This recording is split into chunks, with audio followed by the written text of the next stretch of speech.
ఈ భక్తుని కథ మొత్తం చూడాలంటే ఇప్పుడే వీడియో చూడండి.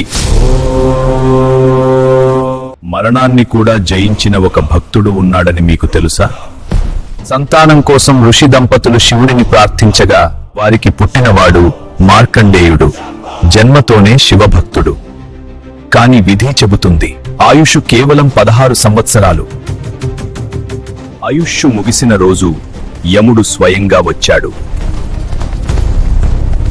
భయపడకుండా మార్కండేయుడు శివుని సన్నిధిలో ఉన్నాడు.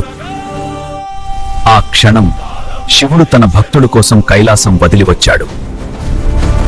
ఈ భక్తుడి కథ మొత్తం చూడాలంటే ఇప్పుడే వీడియో చూడండి. ఈ మహాశివరాత్రి సందర్భంగా ఆధ్యాత్మికం అధునాతనం యూట్యూబ్ ఛానల్లో భక్త మార్కండేయ మీకోసం